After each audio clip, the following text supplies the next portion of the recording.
am going to introduce Asma Elhuni, who is a proud Muslim woman who came to the United States as a child.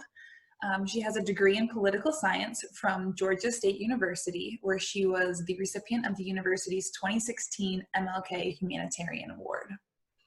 Asma tries to listen and to uplift the voices of groups oftentimes marginalized by society. She has organized in areas of immigration and Black Lives Matter. She was featured in a documentary produced by Atlanta's Center for Civil and Human Rights, telling the story of 6 activists in Atlanta. Asma was also among the contributors to the updated version of the new Appeal for Human Rights in Georgia. She has also helped to change the policy in Atlanta to allow Muslim women to keep their mandated hijabs on at the Atlanta Detention Center. Asma moved to the Upper Valley 2 years ago and is currently working as an organizer for the Upper Valley area. She's just started a National Lawyers Guild chapter in New Hampshire and has been organizing around immigration and economic justice, including organizing to pass the Welcoming Hartford Ordinance and deplatforming racist speakers like Border Patrol and Robert Spencer. She's also been very active in the chat today, so that is her, and we'll be able to ask some questions to Asma later. I am going to now share her presentation. Hi, my name is Asma Elhuni. Thanks so much for inviting me to speak today. A little bit about myself. I was born in Libya. I came to the United States when I was 2 years old. And I also lived in Libya, Saudi Arabia, and Emirat as an adult. Today I'm going to be talking about environmental justice and how we absolutely can't talk about environmental justice if we are not talking about racism. And I'm hoping to make a connection internationally as well, because I think that has to do with racism as well. And I know that,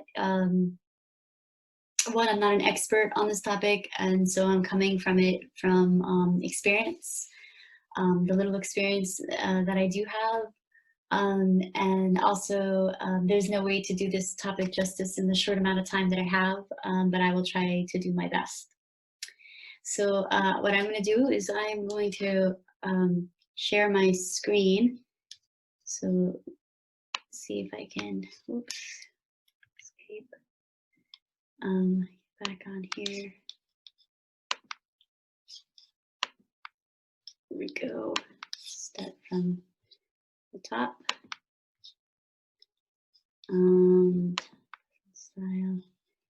Okay, and I'm just gonna move my picture because that is annoying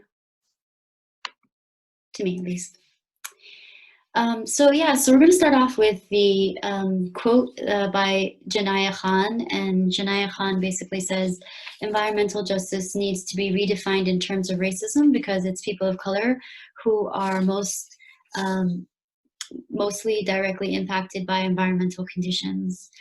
She also goes on to talk about how climate change will disproportionately affect low income and communities of color that will be more vulnerable to natural disasters like heat waves, flooding, and hurricanes because of the fewer resources within their communities.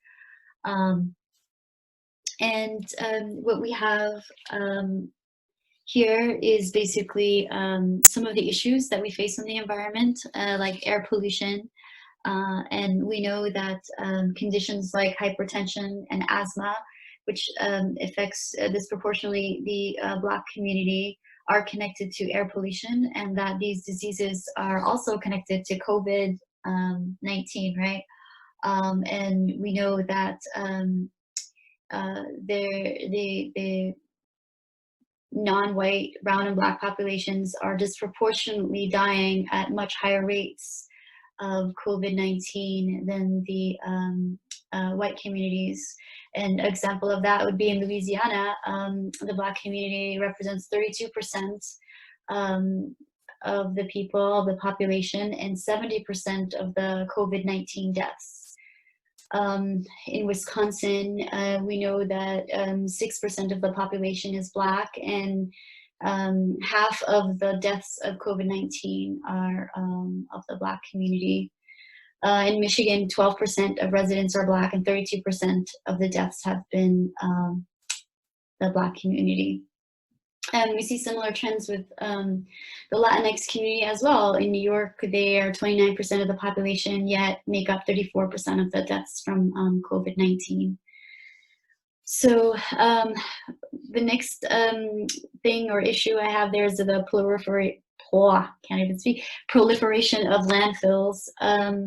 And what we seem to continue to see is that we choose predominantly Black communities to put landfills, right? And we know in Emil, in Sumter County, Alabama, houses the largest land dump, right? The largest hazardous waste dump in the US, and some argue possibly in the world. There was a period of time where 40% of all the hazardous waste in the US was dumped in that location. What we have in the picture is Anniston, Alabama, where a company by the name of Monsanto would dump PCBs, which is a form of chemical that's linked to cancer and liver damage. And they dumped so much that literally the creek, as you could see, turned red from the poisons, right, from the chemicals. This kind of has a happy ending in that the town sued and won in this case, right?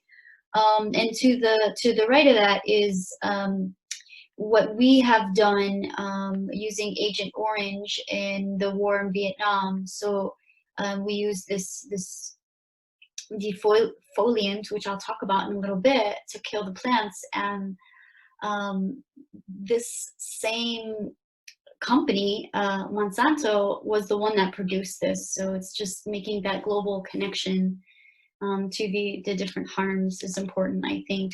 And with lead, we know that there are a huge disproportionate amount of people that are from the Black community and from the Latinx community that are diagnosed with lead poisoning. And so here is just some terms that I kind of want to go over because I think it's important to talk about it. So when we talk about natural disasters, the word natural has been critiqued because people think that it removes this the human control in all of this, right? And also human accountability as well. And some people critiqued disaster because it might not exactly be the right term when say something happens where there's like if there's a volcano or a hurricane and there's nobody there, is it really still a disaster, right? And so some people think when we talk about natural disasters, it's important to understand natural disasters as the effect it has on humanity, right? And so who is exposed to the hazard affects the results, unfortunately, and the vulnerability to the disasters. An example of that would be when, and again, trigger warning to all these topics. These are not easy topics to talk about. But what happened in Katrina in 2005 in New Orleans, right? Predominantly Black communities were basically abandoned by our country, right? They had to wait for days for even aid boxes to start being shipped in. So it's important to, again, connect that to what's happening. And when we criticize what we call third world countries for not being prepared for natural disasters, we have to understand that we can't create this binary because literally those things are happening within so-called first world countries like the United States as well. So they are not prepared or purposefully not prepared in some communities because, again, racism.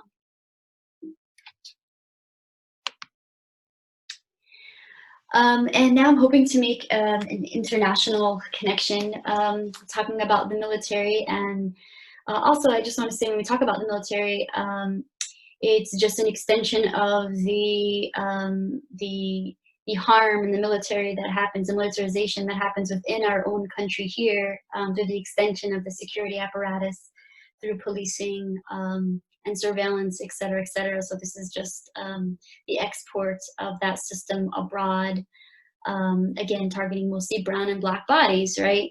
And so the military is the single largest government consumer of energy in the world, and it's dependent on fossil fuels, right? The Pentagon spends about $4 billion a year to power its bases all over the world, and it consumes tens of billions of barrels of fuel each year, right? Keep moving. We have a lot to cover. Here we have in Vietnam how we used Agent Orange, which I talked about in another slide, which is a defoliant. A defoliant is either like a chemical or dust that is applied to plants in order to make them lose their leaves and die off permanently, right? We know that these methods have been used in history where people would put salt on the ground to make the soil useless for people. And here we can see we're just continuing that form of practice using, I don't want to say better technology, but just technology that allows us to impact more people, unfortunately, and do greater devastation. And again, like to remind everyone that Monasto was a producer of this, the same as it produced the chemicals that poisoned the creek that we saw earlier in Alabama. World War II, we dropped the atomic bomb, right? And 70,000 people died in the first 9 seconds of that bomb. And then 3 days later, we dropped a second atomic bomb in Nagasaki that killed 35,000 people, right? And besides killing people, this genocide, and that's exactly what it is, it's a genocide, right? We also release loads of harmful energy into the earth that has consequences on the water, on the land, and on the people as well. So here we're talking about chemical, biological, nuclear warfare. I guess chemical, when I think of chemical, I think of chemicals, basically like mustard gas, like Agent Orange, right? That's deployed on people to harm and kill them. When I think of biological weapons, I think of microorganisms or germs, like the plague or anthrax or smallpox, anything like that, a disease or whatever, to harm or kill people. And when I think of nuclear, I think of bombs, I think of explosions.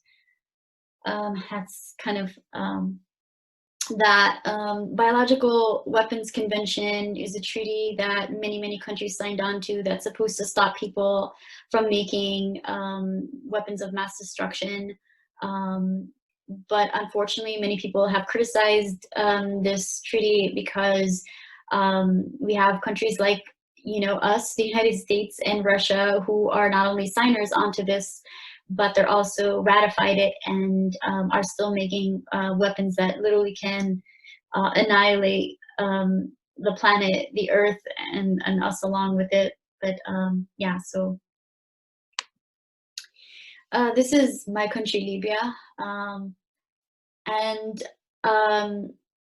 again, I have to try to divorce my emotions from this, which is really hard to do. But this is my country to the left before the war, and then to the right after the war, which continues till this day.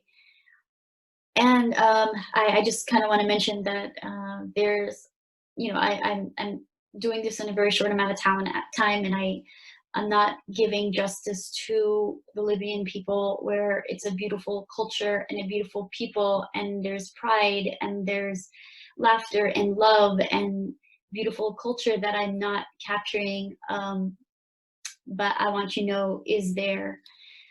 And so what has some effects of the Libyan war been?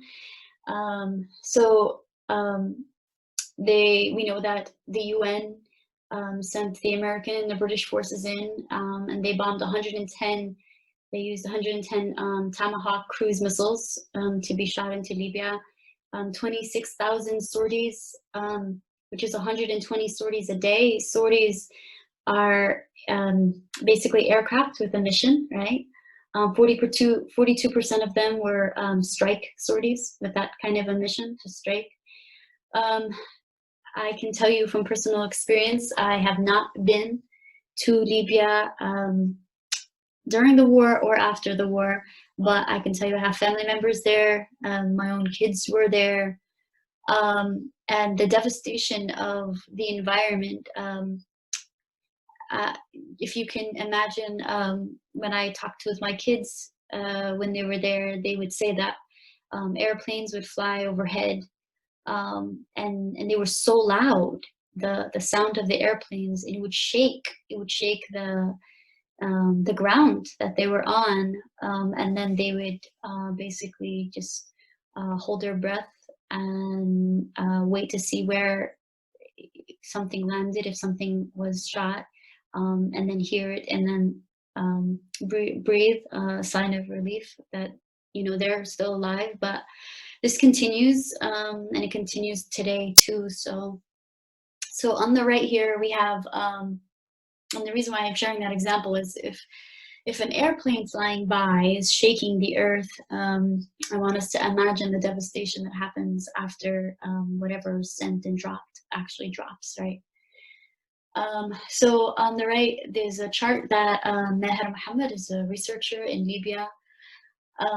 Basically, it starts with the Libyan revolution, which was started by the Libyans, right? And then the Libyan war, which is a little different because this is when foreign intervention gets involved, right? And we have dead bodies that are on the road, on the streets, that attract flies and insects and bacteria and all that stuff. And then we have all these chemicals and all these gases released in the air by the weapons that were dropped, that affect the health and the environment of Libya. So what we see are different kinds of diseases: pneumonia, tuberculosis, myocardiac infection, neuro diseases, and different kinds of cancers, etc. Depleted uranium is something that the United States uses a lot in its weapons. It is a byproduct of uranium enrichment process that happens in weapons. It takes about 4.5 billion years for the depleted uranium to lose its radioactive activity. And I'm going to share this this video so we can watch a little bit about the effects and, oh, let's go back, sorry, of uranium. You find as you return to Iraq this last time, Dar Jamal, about depleted uranium and its effect on Iraqis? Overall, the country has seen a massive increase in cancer rates from the 1991 Gulf War up to present, even according to official Iraqi government statistics. In 1991, for example, there were 40 registered cases of cancer out of 100,000 Iraqis. By 1995, 4 years after that war, that number jumped to 800 out of 100,000 Iraqis. And by 2005, as we show, Dar, as you speak, I just want to say we're going to be showing images, and I want to warn our TV audience, for our radio listeners, if you want to go to the website, you'll be able to see the kind of images that you captured, Dar, when you were in Iraq. Go ahead, keep saying. So I'm also going to warn people, what you're about to see is very hard to watch. So if you need to get up, leave the room, you can do so. But if you have never witnessed war, if you've never been in war, and you have that privilege, I ask that you do please sit and watch this. It is difficult to watch, but I think it's important to know the effects of war on the earth and people. But again, if you are a person of color or if you have been through war, I understand this can be extremely triggering, and you can get up and walk away. What you were saying. The most recent statistic I'll end with before I get into Fallujah and what these images are showing is that in 2005, we saw 1,600 Iraqis with cancer out of 100,000. So a massive escalation that continues.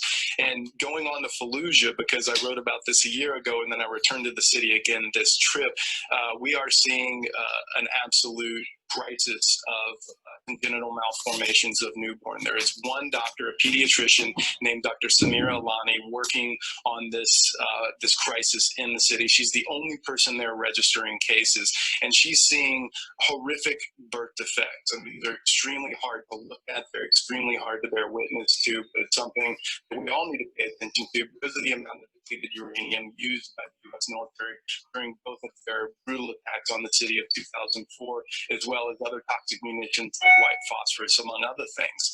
And so what this has generated is from 2004 up to this day, we are seeing a rate of congenital malformations in the city of Fallujah that is surpassed even that in the aftermath of, in the wake of the Japanese cities of Hiroshima and Nagasaki that were, that nuclear bombs were dropped on at the end of World War II.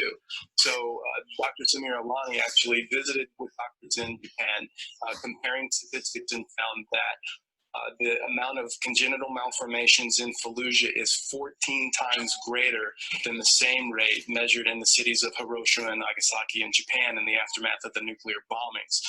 These types of birth defects, she said, there are types of congenital malformations that she said they don't even have medical terms for, that some of the things they're seeing they've never seen before. They're not in any of the books or any of the scientific literature that they have access to.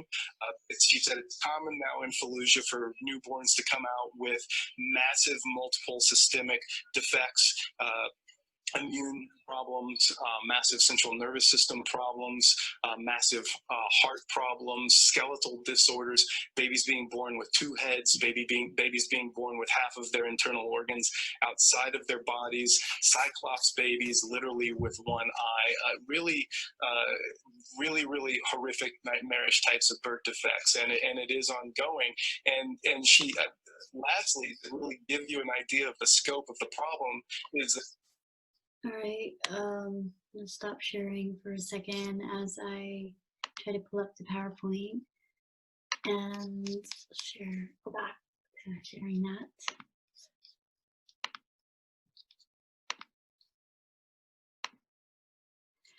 Okay, so we just got to see the devastating effects of depleted uranium that we continue to see today.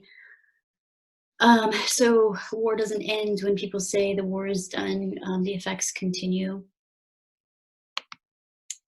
I'm not going to go over the slide, but basically it sums up what you just heard, that we see the effects of war through cancer, through birth anomalies, and lung damage and kidney damage, and et cetera, et cetera. Also, I just kind of want to bring up that when there is war, the military doesn't just bring soldiers, but along with the soldiers, they're also bringing species, right? They're also bringing non-native plants and animals that literally can devastate the environments that they are shipped to, right? Whether intentionally or unintentionally. An example of that would be during World War II, we introduced rats that nearly wiped out the Laysan finch, which is a kind of bird, and also the Laysan rail, which actually did become extinct because of World War II. So these wars have devastating effects on people, obviously, as we saw on animals on the earth. And so also with war, there's also mass movement, and with mass movement comes other catastrophic things that can happen to the earth. So we know that with movement, there's sometimes deforestation, right? There's unchecked hunting, right? There's soil erosion, contamination of land and water because of human waste that happens when humans are forced to settle in new areas. Also, when we talk about environment and what happens to the environment, one of the first things that happens during war is that they target roads and bridges and also there's destruction of wastewater treatment plants, right, that people need, right, to stay healthy. So there's all of those things. And we know that even if people are not directly impacted, and honestly, we were all impacted no matter how far away things are because of the interconnectedness, the dependence we have on everyone. And I think one of the things that COVID-19 has brought about is that very fact, right? But anyway, even if we're not directly impacted by explosions, for example, or in our countries that we're sending to other countries, what does happen is also this increased production of manufacturing and of industries that also wreak havoc on the natural environment as well. And so now I just want to pass this along to two other people who are going to share stories and consequences of war on the environment and on people. So I'm gonna stop this and stop this video. If I can, here it is. Assalamu alaikum. Wa alaikum assalam wa rahmatullah. We are here with Wafiq Faour, who is a Palestinian, and he's going to talk a little bit about the effects of war on the environment, and particularly in his particular situation, what's happening in his country of Palestine. So, Wafiq? Assalamu alaikum. When we talk about the effect of the environment on Palestine as a land and the Palestinian people, and the connection of this colonialist project in Palestine and what you call it Israel, we have to keep in mind that Israel and what they do over there will not take a place if it is not by the support of the United States and the Western country who supported from the colonialist project since the beginning. When I talk about the Palestinians, I have to tell you some kind of geography, the Palestinian people, who they are, where they are, and the environment affected them. So the Palestinians are people who are living in historical Palestine that taken from 1948 to 67, and Israel called them Palestinian Arab, which is they lived under military occupation, direct military occupation until 1969. And my parents became refugees from that part, from Galilee, but I still have cousins and relatives living very close to city of Akko.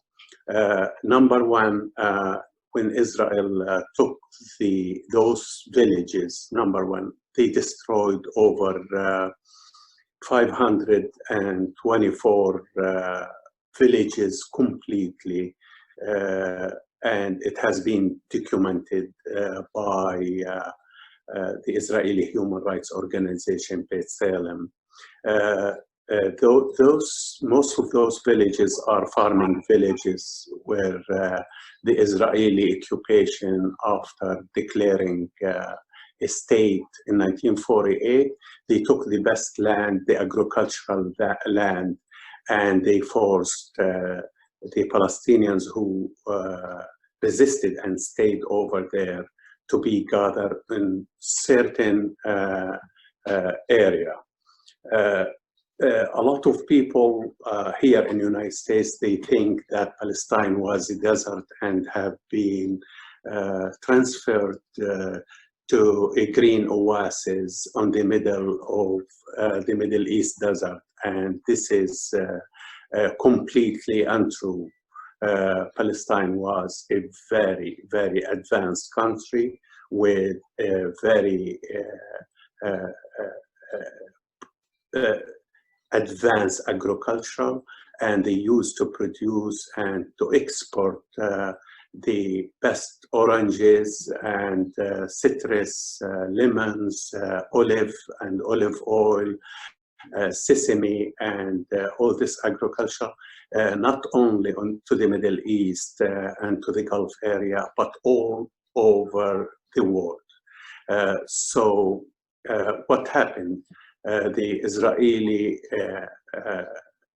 the new regime, the new entity, they started in certain area planting certain kind of trees, have been sent by United States, supporter of Israel, the Zionist organization, and what they call here a Jewish fund, some kind of trees that it doesn't resist the environment over there, some kind of pine trees, and that's why we see fires on the Carmel Mountains and others 3 years ago that burned all kinds of this new trees, which is not from that area and doesn't see that area. The other part of the Palestinians are in West Bank and Gaza. And you have to understand, in both on Galilee or in West Bank and Gaza, Palestinians, they use less than 10% of their actual water.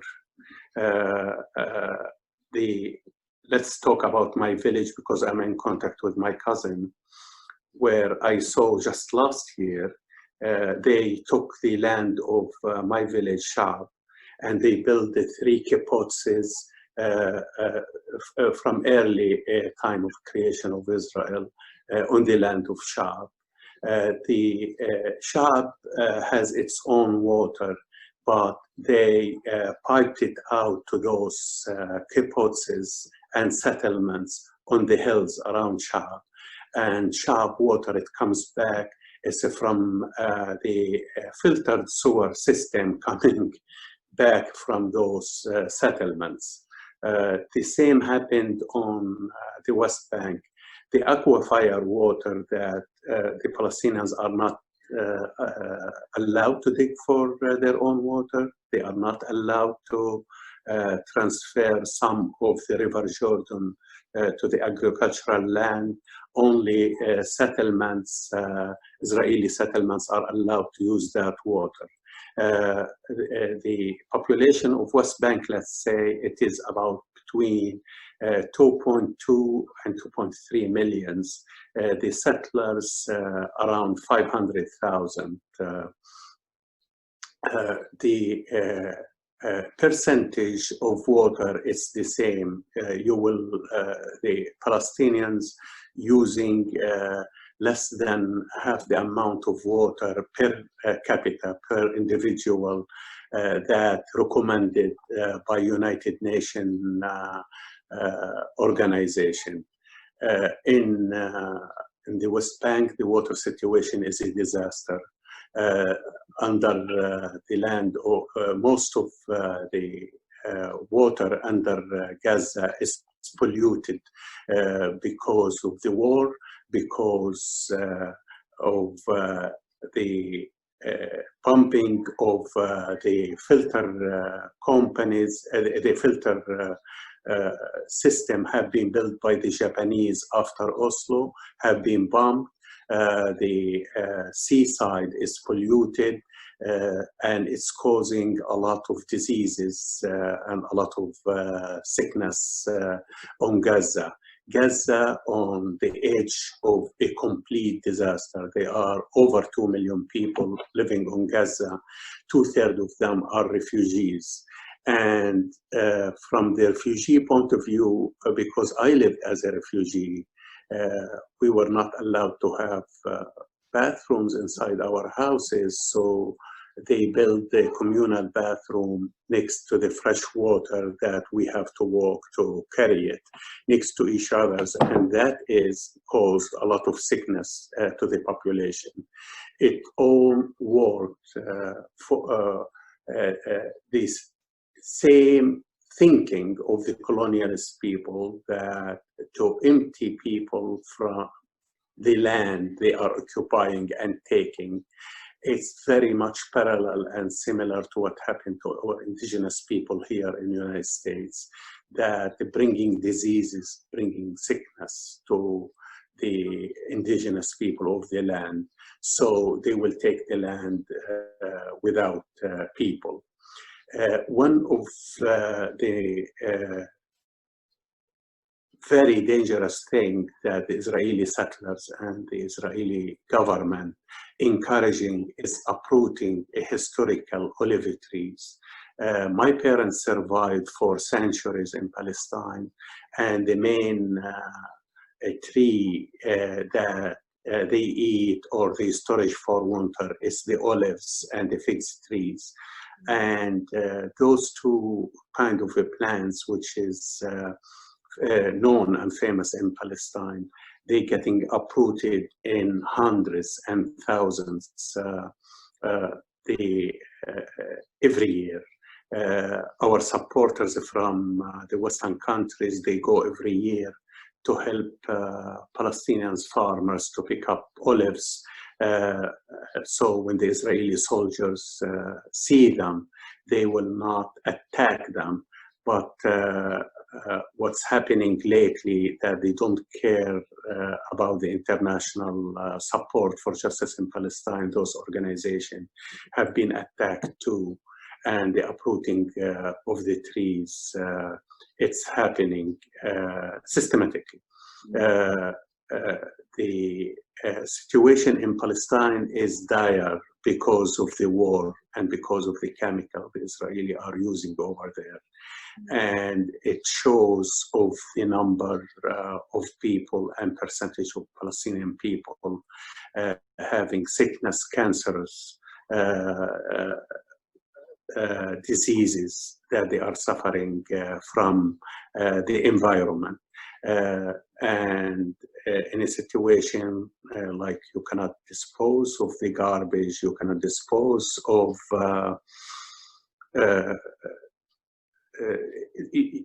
they think you should, on a proper way, on daily life, that they are making practically most of the garbage from Israel have been dumped on an area either in or close to the West Bank and Gaza Strip. And this is making it a humanitarian crisis. Now, you don't see it from the time you go visit Israel and you see beautiful beaches, etc. But most of the sewer system, they are pumping it to the area where next to Gaza. Two, when they discovered the oil both on the south and the north, the station, which is 3 miles away from the shores of Gaza, it is another environmental disaster to the Palestinian Gazan people, and it's causing environmental disaster. We should think about it. Occupation, colonialism is affecting the environment. If it is in Palestine, if it is next to the Palestinian refugee camps in Lebanon, or in both area Gaza and West Bank, or Palestinian territory as they call it, in a great deal for the human health and for the progress of the people. Yeah, thank you, Wafiq. I think you did an excellent job capturing how the exploitation of the environment is used for the colonial project. And I couldn't help that while you were talking, but make these connections with what's happening here with the Black community. You were talking about dumping garbage, and we know that areas like Alabama, where there's a predominantly Black population, are the places where the land dumps from all these other states get sent. And so I can't help but make those parallels, those connections that I think are important to make. And as I asked someone else that I just interviewed as well, what would you say when people say those things sound horrible, but they're happening over there, so we don't have to worry about them here in the United States? And I know the other person I talked to made the point that we're all connected and we're all dependent on each other. So what would you say to those who say, well, all that stuff is happening there, I don't have to worry about that here? I have to remind the people here in the United States in particular, such thing will never happen over there without your tax dollars. United States sends to Israel $3.8 billion. And during Obama administrations, they added another $1 trillion for Israel just to accept them or to be silent at that time on the Iran and the 5 countries agreement about the nuclear. Per capita, the Israeli per capita gets more from federal aids than any American in the United States, but District of Columbia. So Americans are giving federal money to Israeli per capita, and these packages comes through a military aid, for example, and I hear a lot of people against F-35 here in Vermont. F-35 have been sent to Israel, 100 of them, before they arrived to Vermont. And the first place in the world have been used, and they did experiment on them. It was against my people in Gaza. Wow. Bombing Gaza on the last war was in F-35. The responsibility of the American is not, I'm asking them out of pity. I'm asking them out, from the responsibility based in human rights. You know, you can close your eyes that Palestine, Israel is far away. Right. But no, it is not far away. It is your problem in the United States and here, actually, in Vermont. You know, it is your responsibility of what's happening over there. Absolutely. And to solve that problem, you have to stop this amount of military aid to Israel immediately. Bring your money back over here and work in your environment over here. Work in your healthcare over here. Help the communities in needs if they are Black, brown, and the people who have been marginalized through the history of the United States. And we're talking about that not because we hate this country or the people of this country. I say that because we love this country and we want something better to happen in this country. Thank you. And I think also I like to also remind people that the fact that we have our American police officers heading to Israel to learn techniques on how to racial profile. So that's another way that we're also contributing to the marginalization of people right here in the United States when we're borrowing these racist techniques from Israel, and you know how horrendous Israel has been in racial profiling of the Palestinians and arresting children, etc. We shouldn't be learning techniques from Israel to make our communities safer here when we just know it just means racial profiling and more criminalization of brown and Black bodies. So we're definitely connected. We have to see that connection. We can't think people are far away, and also that we have to recognize our role in as U.S. citizens funding this injustice and this colonial project in Israel with our tax dollars. So thank you for that. Yeah, thank you so much. We appreciate you. Yeah, I see it. Okay. So we're joined by someone that we will not reveal his identity, but he'd like to share a little bit about war and the consequences of war on the environment, on people. So you can go ahead and start if you'd like. Okay, so I think the first thing that we should do is, like, I want to address how we think about the environment, because it seems to me that a lot of people think that environment is something that's separate, that's just out there, that has little to do with us, or that, you know, we have a relationship with it. Whereas I think that the fact is, we are part of the environment in the sense that we are the environment.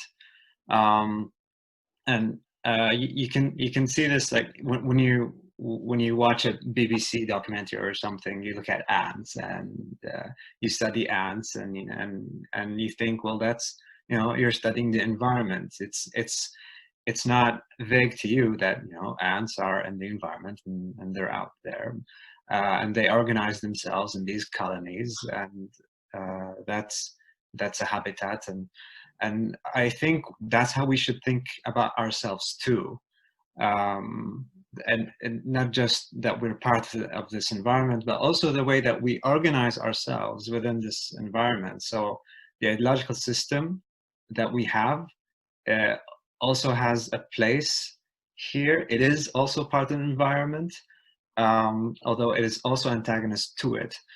And so when we think about capitalism, that is now also part of the environment and how we organize ourselves. I think that's really, really important in trying to resolve anything that's to do with environmental justice. So let's take an example of how the system and of us organizing ourselves fails, how capitalism does that. So war has always been a part of the capitalist system. It has a role in environmental annihilation. There's if, like, a lot of people talk about sustainability and how, oh, you know, climate change is going to affect us badly, and this is correct, right? Like, everything that people want to do in terms of stopping to use plastic, in terms of turning to renewable sources of energy, of stopping the use of fossil fuel, this is all important, this is all good and well, but all of that is not going to help us if we don't stop war. If we don't stop war, all of this will go in vain, because the effects of war, like, war is just, it's the most direct, deliberate, large-scale, and calculated criminal destruction of the environment. And remember, like, when we're talking about environment, we're also talking about ourselves as humans living here. We are part of this environment, we are in this environment, and when war comes upon us, it destroys all our ways of life. It destroys just everything. It contaminates the water, it contaminates the soil. So one example that we've been through is Iraq, like the war in Iraq and the use of depleted uranium. It is absolutely criminal. It's just, if not for the loss of millions of lives, of human lives and animal lives, it's also the loss of it's the degradation of the soil. The soil does not recover so easily after that. It causes hunger, it causes disease, it causes all those sort of things. So you can talk all you want about transferring to use of renewable energy, and maybe you'll build an F-35 on solar panels that is going to destroy us, but that doesn't do environmental justice, and doesn't do much for the environment itself. I mean, in terms of depleted uranium, like some 900 tons were used in Iraq. I mean, you think about the radioactive waste and the difficulty and the cost of cleaning up that damage, and we've had at least 3 Gulf Wars. If you think about the cost of trying to clean that up, and there's just like more money spent into war, and we think that there's more money spent into war, it means that there's less money spent on survival institutions. What I mean by survival institutions is hospitals that need to be funded. So when there's an outbreak of something, then you can help our survival here in this environment. And this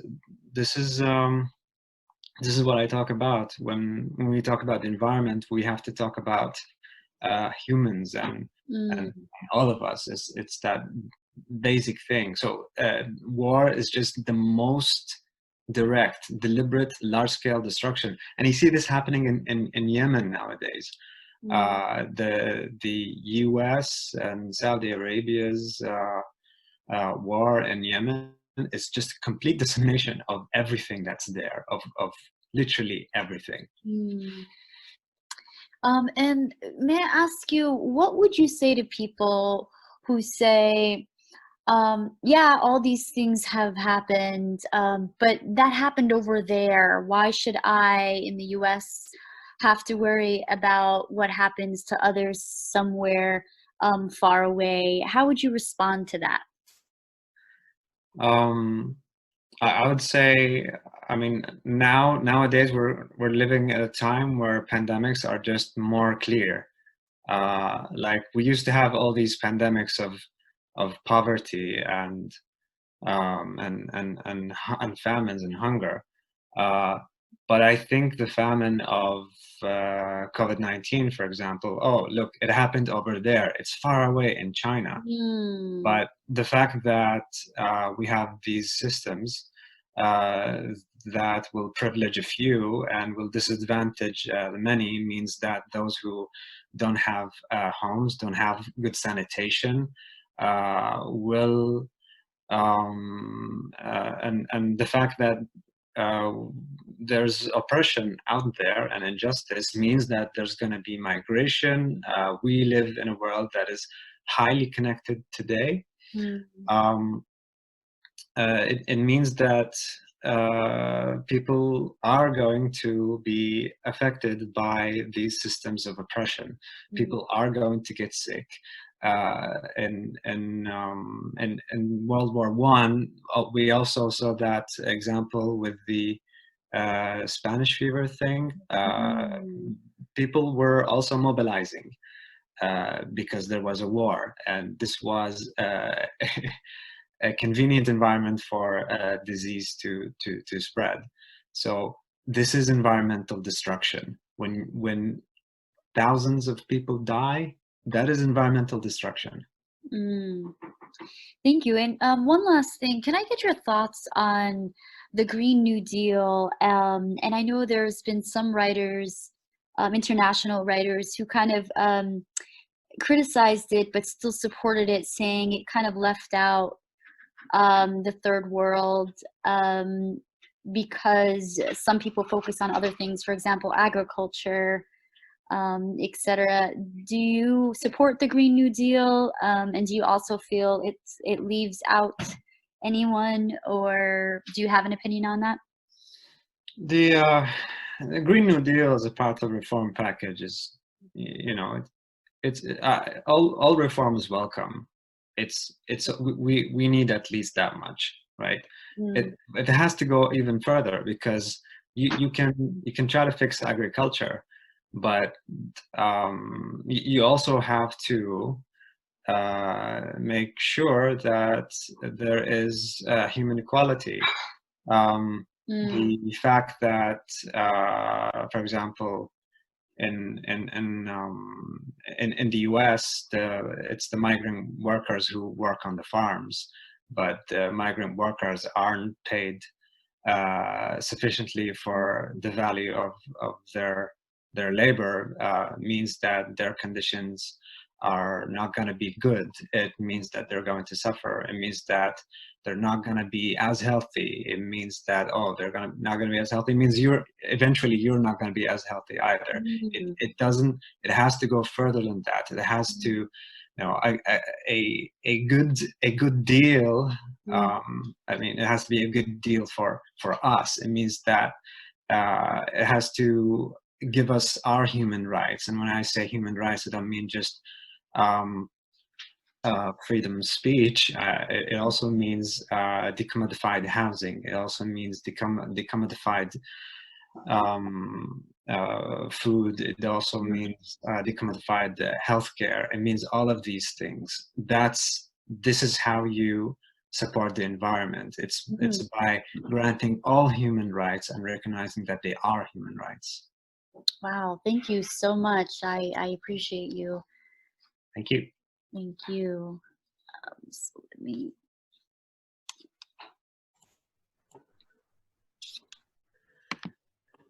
Hello, everyone.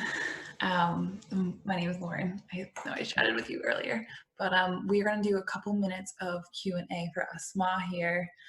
I personally want to just thank you for bringing us your voice and the voices of others. I think it's very obvious that many people really internalize this information, and we're definitely deeply affected by it. So thank you for sharing that with us. Would you like to say just a few words about maybe some of the things that have been going on in the chat, and then I can ask some more questions? Yeah, I guess I can answer some of the questions on the chat. First of all, thank you so much for inviting me. I think oftentimes when we talk about environment, we're not making those important connections. So I'm thrilled to have been invited so enthusiastically by you reaching out and insisting that I come and speak. And again, I don't think I did this topic justice, but I did what I could to give a little information so that people can go out and do some more exploring on their own. I think I just want to mention that, you know, we hear people always talk about make sure you talk to people that are not a part of the white normative culture, and there's a reason for it, right? There's experiences that can be brought in that perhaps we're not thinking about. And so we definitely want to support those minorities, right, who do live a different way of life and perhaps have solutions that haven't been tried, right? So having said that, maybe I can answer some of the questions that were asked. Definitely, yeah. So I think I'll jump around a little bit, so I won't go in perfect order. But I think one of the ones that resonated was, how can people in Vermont and New England help to create the conditions to reverse, undo, and repair kind of what's going on around the world and within America? And similarly, I think that will lend itself nicely to kind of what work are you involved in right now, and who are you partnering with? Yes, thank you. So first of all, I am an organizer. I organize people around different issues. So one of the things people can do is support organizers, particularly organizers from marginalized identities. So I am now a part of New Hampshire National Lawyers Guild. So I will put our email address on there.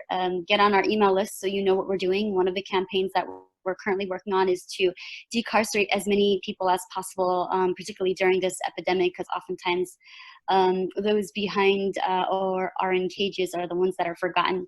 And so one of the projects that we're working on is to try to release as many people as possible from our jails. So one of the things we can do is stop supporting a security apparatus. And there's many ways to do that, right? One way is to stop funding the Department of Defense, right? So stop asking for more money for the Department of Homeland Security, right? We don't want that. More money is more weapons, more money is more surveillance. We also know that we heard from Wafiq, and one of the things that we can look out for is to make sure our police departments aren't going to Israel to train. And so Jewish Voice for Peace has this awesome report called Deadly Exchange that you can look up, and it basically talks about this exchange between American police officers and Israel. Again, we're learning how to cause more violence in our own communities, but again, it's connected internationally. So again, just reminding people that we never want to increase funds for the military. We never want to increase funds for police. We never want, and I know this is a hard topic for people, but we really have to stop trying to address our problems through the security apparatus. There's other ways of dealing with our problems, and people have and are doing that. So one way you can support is, as people that are not affected, as white folks, know that me and you and people that are Black and brown, they navigate this world very differently. And so if, say, police are safe for you, they may not be safe for me in the same space. And we have to just come to realize that that's just the reality, whether we like it or not, is, right? Yeah, and so when we talked about the Green New Deal, I hope people make the connections that, yes, this is great, but who have we left out in this? And I know Devin Springer has a podcast that I can share with everyone. If people please send me their email, and I'll copy and get you on our New Hampshire National Lawyers Guild list. And Vermont, who Kira Kelly is the president of, and she is also on here. So we work very closely together. So if you're in Vermont, great. You know, we're going to still work together. So send me your email. So I'll send you the podcast so that we're seeing who are we missing. And I think the person that I brought on made a great connection that, you know, are we talking about agriculture, or are we just talking about the air, right? And not just abroad, but here, and to make those connections. Awesome. Yeah. And then I will also add that we'll post Asma's that email address on our website too. Oh, nice. Thank you. Whatever links we'll also post there. So that'll be saved on the website in addition to just the chat if you guys aren't able to save your chats. Thank you. Another question that was kind of related is this idea of how do we Yeah. stop funding the military and the security apparatuses? Yeah. How do we stop giving our money through taxes to that? And I think that goes back to this idea of organizing policy change. If you want to speak to that a little bit more. Yeah, absolutely. I am a staunch believer in organizing. And I think somebody brought up the fact that, what about voting? Some people lost hope in voting. So I'm not going to stand here and say, vote, vote, vote. I know some people are all about that, and that's great. You can do that.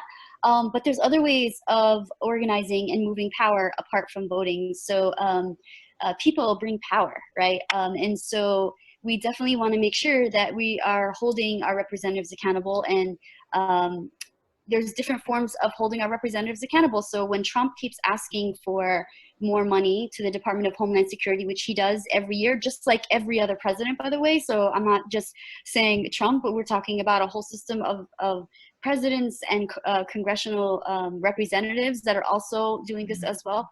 Trump keeps asking for money, and guess who's signing the checks? We think that the Democrats are on our side, they're pro-immigration, they're against the wall, and literally they're the ones who are signing the checks every time he asks for money. So where's the outrage and holding them accountable? And one way is voting, but another is like literally doing sit-ins and saying this is not okay.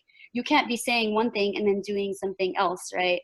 So paying attention to the fact that every year money comes by their desks and our representatives are signing off those checks, right? And we don't want to do that. And in Vermont, I know there are people, I think on this call, I believe Laura Simon is working on this, but there is some base in Vermont where they're housing some sort of military weapons, and people are trying to stop that. So we can get on board with that as well. So whatever we can to defund in any particular way, especially if, for example, police are asking for more money or funding, and it may seem like it's a good thing. We have to be aware whatever we do must actually defund the police, not increase funds. Yep. Thank you. And also one other note I wanted to just say to everybody on the call. I know we usually do a go round, but because of the volume of content that we had today, we are going to just do the Q&A till the end of the event, and then we'll do I'll just say a couple more words, but just so everybody knows that there won't be a participatory part of this besides the question asking, unfortunately, but we have lots more events to do that part. Back to the questions. there's this kind of dynamic that you were talking about in terms of individual responsibility versus institutional responsibility. And I know that hearing about the impact of the military on global climate change and everything in the world can make you feel kind of disempowered. And I was just wondering if you could speak towards those differences between how much work can be done on an individual basis versus people power, as you said. Yeah, so this is a really interesting topic because where I come from as an organizer, I think my role, and some people consider me a leader, right? But a real leader is someone who empowers you to see your leadership, right? And so it's true that we can't have movements without mass amount of people, but it's also true that we can't have a mass amount of people without you, like every single one of us, right? Have to see the leadership that we all bring to the table.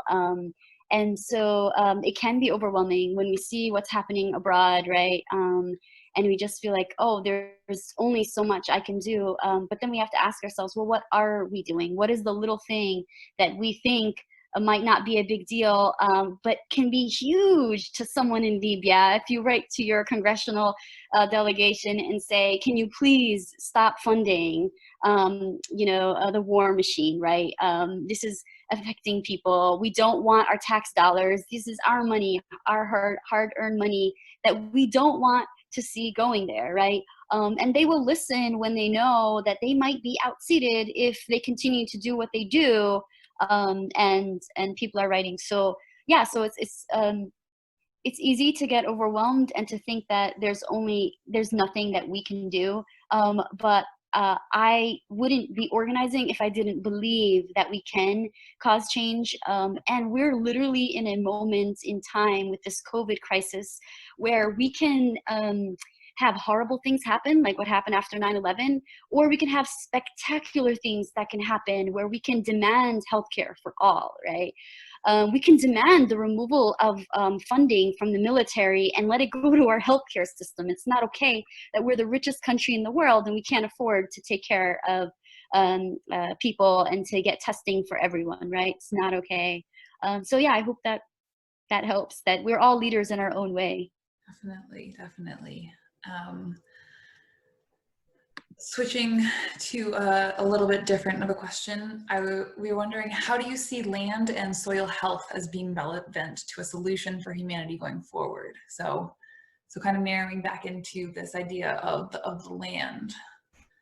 Wow, that's a good question. And I think Fran did an excellent job kind of pointing out how significant land is for people, right? And we have people who've been on land who are no longer on land because of the abuse of racism, right? So land is very important. I know personally for me, there's this spiritual aspect of land, right?